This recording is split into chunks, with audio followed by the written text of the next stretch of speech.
চট্টগ্রামের দ্বীপ উপজেলা সন্দ্বীপ একসময় সন্দ্বীপ চ্যানেল ও বঙ্গোপসাগরের মোহনাত আছিল ইলিশ দরিবের অন্যতম কেন্দ্র।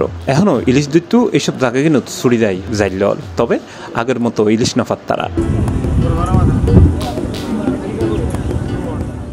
সন্দীপুর বাংলা বাজার ঘাটর দৃশ্য প্রত্যেক দিন ভোর 6টা হইতে 7টার দিকে এবং বিকাল 4টা হইতে 5টার দিকে এভাবেই শিপিং ট্রলার ইলিশ মাছ কিনে আনিয়ে টিএ বা ফন হিসেবে বিক্রি করা হয়। যেরতুন ইলিশ কিনে বিভিন্ন ফাইকার হলে এবং পরবর্তীতে তা সন্দীপুর বিভিন্ন স্থানীয় বাজারত বিক্রি করে খুচরা ব্যবসায়ী হল। জানা গিয়ে প্রতি পণে প্রায় 80 জোড়া ইলিশ থাকে, যা 1 কেজি ওজনের বিক্রি করা হয় 1,40,000 টিয়ার তুন 1.5 লাখ টিয়াই। অর্থাৎ প্রতি পিস ইলিশের দাম পড়ে প্রায় 700 হইতে 900 টিয়া পর্যন্ত। এভাবে ইলিশের সাইজ যদি আরেকখানা বড় হয় তাহলে তা বিক্রি হয় প্রতি পিস 1000 হইতে 1200 টিয়া পর্যন্ত। এছাড়াও ইলিশের সাইজ বেশি বড় হইলে আরো বেশি দামে বিক্রি হয়। মাছের পরিমাণ কম, মাছের দাম বেশি। তবে কিছুদিন আগে আরো কম ছিল মোটামুটি, তবে এই 2-3 দিনের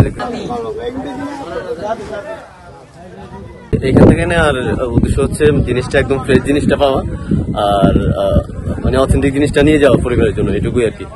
এখন মাছ মোটামুটি আগে বাড়ছে আর কি, এখন একটু দ্রুত, তাই মানে আগে তো মাছ কম ছিল, এখন একটু মানে বাড়ছে।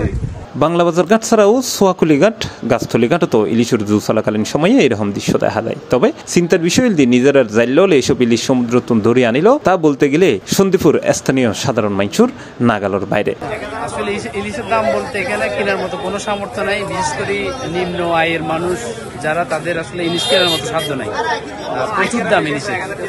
স্থানীয় বাজার শিবের হাট, পণ্ডিতরহাট, সেনের হাট ও গুপ্তসরা হাট ঘুরিয়ে দেখা গিয়ে প্রতি কেজি মাদার সাইজের ইলিশ বিক্রি হয় 1500 হইতে 2000 টিয়া, আর 1 কেজির উদ্দে বড় মাছের দাম 2200 টিয়া হইতে 2500 টিয়া পর্যন্ত। আমাদের খরচ হয়েছে যে কি আপনার হয়তো টিপের মধ্যে 5000 টাকার বেশি আছে একদিন, মানে একের মধ্যে এখন ওই জন্য পোষায় না, মানুষ হচ্ছে 1100। তবে জাইলর দাবি জ্বালানি খরচ মিডিয়ে মাছ আহরণ ঘুরিয়ে কিন্তু তারা মোটা অঙ্কের টিয়া গুণম পড়ে। এছাড়া সন্দীপুর স্থানীয় জাইলর অভিযোগ সন্দীপ চ্যানেলত ভারতুন জাইল আইয়েরে মাছ ধরে লই যায়, যার ফলে ক্ষতিগ্রস্ত সন্দীপুর স্থানীয় জাইল। পুরোপুরি লাভবান উঠতে পারতেছি না, মানে চালান দিতেছি এখানে 4-5 লাখ টাকা, তো ওইখানে ওই জ্বালানি খরচ শুদ্ধ ওগুলো তুলে আনতে আমাদের আর কি কিছু থাকে না। আবার কিছু জাইল হলে অভিযোগ জানাই তারা নিষেধাজ্ঞা থাকাকালীন সরকারি যেসব সহযোগিতা পাবের হতা তাও নিয়মিত নফাত।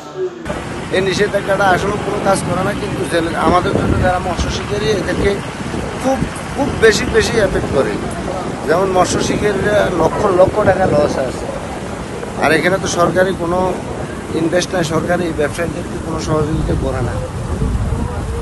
এখানে আমাদের সারিকাত ইউনিয়নে আপনার 1177টি জেলেদের কার্ড আছে, যেটা সরকার 1 বস্তা করে 30 কেজি করে চাল দেয় 1 মাসের জন্য। সেখানে 3 মাসের চাল দেয় সম্ভবত 3 বস্তা করে।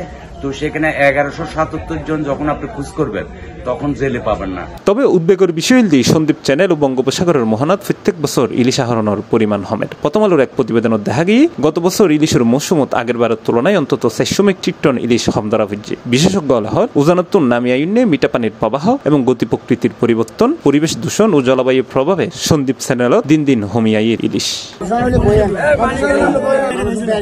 C plus TV, Chittagong.